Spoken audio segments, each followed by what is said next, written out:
Hello everyone. आज हम कक्षा 7 विषय हिंदी और उसमें छठा पाठ है डॉक्टर विक्रम साराभाई जो एक जीवनी है।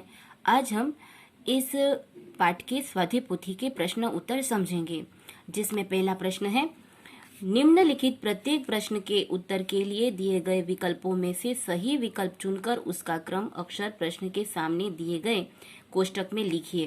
पहला, गुजरात कॉलेज कहाँ है? तो डी अहमदाबाद में है, तो हमें यहाँ पर डी लिखना है। दूसरा, विक्रम साराभाई ने बीएससी की परीक्षा कहाँ पास की? तो ए कैम्ब्रिज में पास की, तो हमें यहाँ पर ए लिखना है। तीसरा, डॉक्टर विक्रम साराभाई की पत्नी का नाम क्या था? मृणालिनी था, तो हमें यहाँ पर बी लिखना है। चौथा, कैम्ब्रिज कहाँ है? तो कैम्ब्रिज इंग्लैंड में है, तो हमें यहाँ पर डी लिखना है।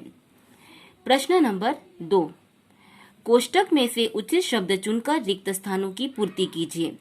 पहला, जिसमें आपको विकल्प दिए गए हैं, सही विकल्प चुनकर आपको खाली जगह भरनी है, जिसमें पहला है डॉक्टर विक्रम साराभाई का परिवार एक प्रतिष्ठित उद्योगपति का परिवार था। दूसरा, डॉक्टर विक्रम साराभाई ने ब्रह्मांड तथा सौरमंडल के कई जटिल प्रश्नों का हल निकाला। तीसरा, भारत सरकार ने गुलमर्ग में वैज्ञानिक उपकरणों से युक्त एक प्रयोगशाला स्थापित की। चौथा, विक्रम साराभाई को साहसिक कारनामे प्रिय थे। पांचवा, थुम्बा, जिसे काउंस में त्रिवेंद्रम भी कहते हैं, त्रिवेंद्रम या तो थुम्बा में हृदय की गति रुक जाने से डॉक्टर विक्रम साराभाई की मृत्यु हुई। तो यह हुआ आपकी सभी खाली जगह। अब देखते हैं प्रश्न नंबर 3। प्रश्न नंबर 3, सही वाक्य चुनकर विधानों को पूर्ण कीजिए। पहला, डॉक्टर विक्रम साराभाई ने अहमदाबाद में टेक्सटाइल इंडस्ट्रीज रिसर्च एसोसिएशन की आधारशिला रखी और इसका उद्देश्य देश में वस्त्र उद्योग की तकनीकी समस्याओं का हल निकालना था। यानी डॉक्टर विक्रम साराभाई ने अहमदाबाद में एक टेक्सटाइल इंडस्ट्री रिसर्च एसोसिएशन की आधारशिला रखी थी, यानी उसका उद्घाटन वह बनाया था आधारशिला वहां पर। तो उसका मूल उद्देश्य यही था कि देश में वस्त्र उद्योग की तकनीकी, यानी वस्त्र का जो उद्योग है उसकी तकनीकी है, उसकी समस्याओं का सभी हल निकाला जा सके। दूसरा, कॉस्मिक किरणें रहस्यमय होती है क्योंकि वे अंतरिक्ष की गहराइयों से आती है, तो हमें यहाँ पर ब लिखना है। तीसरा, डॉक्टर विक्रम साराभाई ने अहमदाबाद में लोक विज्ञान केंद्र एवं नेहरू विकास संस्थान की स्थापना की क्योंकि वे जन सामान्य की विज्ञान के प्रति रुचि जागृत करना चाहते थे। चौथा, डॉक्टर विक्रम साराभाई त्रिवेंद्रम गए क्योंकि वहां उन्हें थुम्बा के लॉन्चिंग स्टेशन का निरीक्षण करना था, तो यहाँ पर हमें ब लिखना है। इसके बाद है प्रश्न नंबर 4, निम्नलिखित प्रश्नों के उत्तर एक एक वाक्य में लिखिए। पहला, गुरुदेव रविंद्रनाथ टैगोर ने बालक विक्रम के बारे में क्या भविष्यवाणी की थी? तो आंसर यह है, उत्तर है कि गुरुदेव रविंद्रनाथ टैगोर ने बालक विक्रम के बारे में भविष्यवाणी की थी कि वह बालक बड़ा होकर बहुत यशस्वी बनेगा। दूसरा, विक्रम साराभाई का जन्म कब और कहाँ हुआ था? तो विक्रम साराभाई का जन्म 12 अगस्त सन 1912 को अहमदाबाद में हुआ था। अब प्रश्न नंबर 3, विक्रम साराभाई के माता पिता के नाम क्या थे? विक्रम साराभाई की माता का नाम सरला देवी और पिता का नाम अंबालाल था। चौथा प्रश्न, विक्रम साराभाई को किन विषयों में दिलचस्पी थी? तो विक्रम साराभाई को गणित तथा भौमिति के विषयों में एक गहरी दिलचस्पी यानी रुचि थी, पढ़ना अच्छा लगता था। प्रश्न नंबर 5, विक्रम साराभाई को भारत में किन वैज्ञानिकों का सानिध्य मिला? यानी विक्रम साराभाई को भारत में किन वैज्ञानिकों का साथ मिला? तो विक्रम साराभाई को भारत में सर सीवी रामन तथा डॉक्टर होमी भाभा जैसे वैज्ञानिकों का सानिध्य मिला। इसके बाद है छठा प्रश्न, कॉस्मिक किरणों पर प्रयोग के लिए डॉक्टर विक्रम साराभाई का क्या सुझाव था? तो डॉक्टर विक्रम साराभाई का सुझाव था कि कॉस्मिक किरणों के प्रयोग के लिए हिमालय की ऊंची चोटियां बहुत उपयुक्त और अनुकूल होगी। सातवां प्रश्न, डॉक्टर विक्रम साराभाई किन विषयों पर कार्य करते रहे? तो डॉक्टर विक्रम साराभाई परमाणु शक्ति, अंतरिक्ष विकिरण, सूर्य, ग्रह, तारा, प्लाज्मा, भौतिकी तथा खगोल आदि विषयों का कार्य करते रहे। अब है प्रश्न नंबर 8, डॉक्टर विक्रम साराभाई उच्च कोटि के वैज्ञानिक होने पर भी अन्य किन किन क्षेत्रों में रुचि रखते थे? डॉक्टर विक्रम साराभाई विज्ञान के अतिरिक्त कला, शिक्षा और सामाजिक क्षेत्र में रुचि यानी दिलचस्पी रखते थे। 9वां प्रश्न, डॉक्टर विक्रम साराभाई की मृत्यु कब और कहाँ हुई? तो डॉक्टर विक्रम साराभाई की मृत्यु 21 दिसंबर सन 1971 को त्रिवेंद्रम के निकट थुम्बा नामक स्थान यानी थुम्बा नामक जगह पर हुई। अब है प्रश्न नंबर 5, निम्नलिखित प्रश्नों के उत्तर लिखिए। इन प्रश्नों का उत्तर आपको 4 या 5 वाक्यों में देना है, जिसमें पहला प्रश्न है, डॉक्टर विक्रम साराभाई ने अहमदाबाद में किन किन संस्थानों की स्थापना की? संस्थान, तो डॉक्टर विक्रम साराभाई ने सन 1947 में अहमदाबाद में भौतिकी अनुसंधान प्रयोगशाला की स्थापना की। अहमदाबाद में ही उन्होंने टेक्सटाइल इंडस्ट्री रिसर्च एसोसिएशन की आधारशिला रखी। फिर डॉक्टर विक्रम साराभाई के ही प्रयासों से अहमदाबाद में लोक विज्ञान केंद्र एवं नेहरू विकास संस्थान की स्थापना हुई। अब है प्रश्न नंबर 2, डॉक्टर भाभा की मृत्यु के बाद डॉक्टर विक्रम साराभाई को कौन सी जिम्मेदारी सौंपी गई?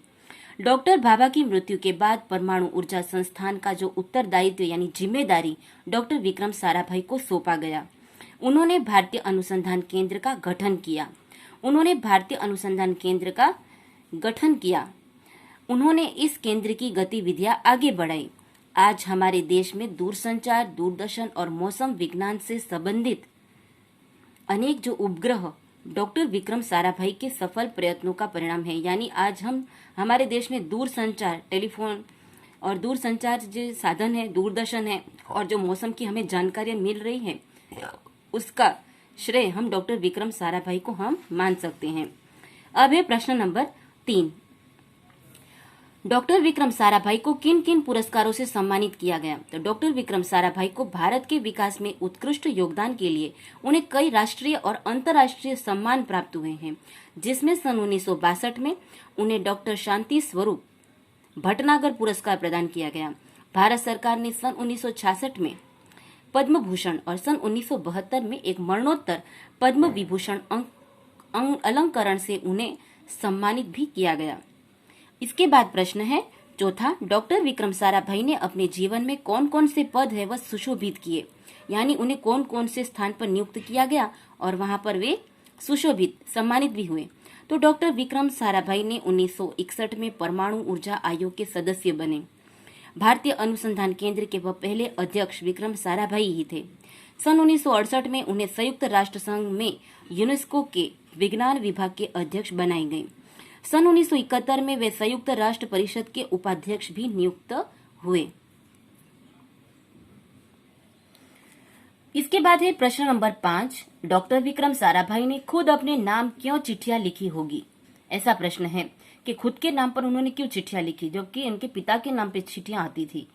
तो डॉक्टर विक्रम साराभाई जब 5-6 साल की उम्र के थे तब उनके पिता के नाम रोज बहुत सारे पत्र आते। यह देखकर उन्हें लगा कि उनके नाम पर पत्र आने वाले नहीं हैं। तब उन्होंने खुद ही पिताजी के नाम आए कई लिफाफा यानी जो कवर होता है पर अपना नाम लिखा और वे लिफाफे डाकघर में डाल आई और इस तरह उनके खुद अपने नाम से अनेक चिट्ठियां है वह आने लगी। इसके बाद है प्रश्न नंबर 6, कोष्टक में दिए गए शब्दों को उचित क्रम में लिखकर अर्थपूर्ण वाक्य बनाइए, जिसमें हमें उचित क्रम में लिखना है। पहला है भारतीय अनुसंधान केंद्र का गठन किया, तो हमें अनुसंधान से एक अर्थपूर्ण वाक्य भी बनाना है, तो हमने अनुसंधान। दूसरा, विक्रम साइकिल पर कलाबाजियां करते थे, तो यहाँ पर कलाबाजियां शब्द है तो हमने बनाया है। तीसरा, यह बालक बड़ा होकर यशस्वी बनेगा, तो हमने यशस्वी से एक वाक्य बनाया।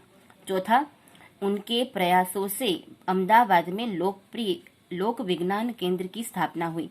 यानी सभी शब्दों को क्रम में रखकर वापिस से लिखना है। जैसे भारतीय अनुसंधान, तो हमें यहाँ पर ढूंढना है या भारतीय, फिर अनुसंधान केंद्र, यहाँ केंद्र का शब्द ढूंढेंगे तो का है का। गठन शब्द ढूंढेंगे यहाँ पर गठन और किया, किया। तो इस तरह से एक वाक्य बना। इसके बाद दूसरा है विक्रम। यहाँ पे विक्रम ढूंढना है हमें पहले। तो यहाँ पर विक्रम साइकिल पर कलाबाजियां करते थे। तो यहाँ पर एक वाक्य हमने बनाया। इसके बाद है यह बालक बड़ा होकर यशस्वी बनेगा और उनके प्रयासों से अहमदाबाद में लोक विज्ञान केंद्र की स्थापना हुई। तो यहाँ पे लोक विज्ञान शब्द है। इसके बाद डॉक्टर विक्रम ने भारत के विकास में उत्कृष्ट योगदान दिया। तो यहाँ पर हमने यह रखा है। इस तरह से हमने वाक्य बनाए हैं। इसके बाद है प्रश्न नंबर 7। निम्नलिखित शब्दों के वचन बदलिए। वचन बदलिए यानी एक वचन और बहुवचन। एक वचन यानी एक व्यक्ति और बहुवचन यानी एक से ज्यादा व्यक्ति। इस तरह से एक वचन और बहुवचन में बदलना है। यहाँ पर आपको लड़का दिया गया है तो उसका बहुवचन होगा लड़के। किताब है तो किताबें। नदी है तो नदियां। नदी है तो यहाँ पे दीर्घई है तो हमें यहाँ पे रस्वई कर देना है और खाली चंद्र बिंदी रखना है। लिफाफा शब्द है तो लिफाफे एक ही मात्रा करेंगे तो वह बहुवचन बन जाता है। नारियां, नारी में दीर्घई की मात्रा है तो उसे बहुवचन बनाने के लिए पहले नारी को रस्वई भी किया जाता है या और ऊपर चंद्र बिंदी। माली तो मालिका माली, माली ही होगा। इसके बाद है प्रश्न नंबर 8। निम्नलिखित वाक्यों में रेखांकित सर्वनाम का प्रकार बताइए। हमें सर्वनाम यानी नाम के स्थान पर जिन शब्द का प्रयोग होता है उसे हम सर्वनाम कहते हैं। यहाँ पे किसी व्यक्ति का नाम नहीं दिया गया है, कोई है तो वह कोई सर्वनाम है। पर सर्वनाम के भी प्रकार है तो उसमें यह सर्वनाम कौन सा प्रकार है वह बताना है। पहला है पेड़ के नीचे कोई खड़ा है। तो यहाँ पे कोई के नीचे अंडरलाइन किया है तो हमें कोई शब्द बताना है कि वह अनिश्चित वाचक सर्वनाम है, निश्चित नहीं है। कोई शब्द है वह अनिश्चित है क्योंकि किसी व्यक्ति का हम बता नहीं, कोई आया है, कोई खड़ा है तो अनिश्चयवाचक सर्वनाम है। दूसरा, पता नहीं यह संदूक किसकी है। तो किसकी शब्द है वह भी अनिश्चयवाचक सर्वनाम है। किसकी यानी हमें पता लगाना है, ढूंढना है कि किसकी है। तीसरा, यह शिवाजी का कला है। यह शिवाजी का किला है। तो हमें यहाँ पर यह शब्द है वह निश्चयवाचक सर्वनाम यानी ये निर्देश कर रहा है कि यह है जो शिवाजी का किला है तो यह निश्चित ही है तो निश्चयवाचक सर्वनाम। चौथा है वह श्याम का मित्र है। तो यहाँ पे वह के नीचे अंडरलाइन है यानी यह जो वह शब्द है वह निश्चित शब्द, निश्चित जगह या निश्चित व्यक्ति का नाम बता रहा है कि वह श्याम का मित्र है। यानी इसके ऊपर हम ध्यान देकर कह सकते कि वह श्याम का मित्र है तो वह निश्चित ही है तो निश्चयवाचक सर्वनाम है। और पांचवा है कि लड़का कुछ खाना चाहता है। तो यहाँ पे कुछ है, कुछ यानी इसमें कोई पता नहीं चल रहा है कि वह क्या खाना चाहता है। तो लड़का कुछ खाना चाहता है तो वह अनिश्चयवाचक सर्वनाम है। तो विद्यार्थी मित्रों, आपका यहाँ पर जो पाठ 6 डॉक्टर विक्रम साराभाई उसके स्वाध्याय पोथी के सभी प्रश्न उत्तर यहाँ पर पूरे होते हैं। आपको इस पाठ के सभी प्रश्न उत्तर अपनी स्वाध्याय पोथी में अच्छे अक्षरों से लिखना है।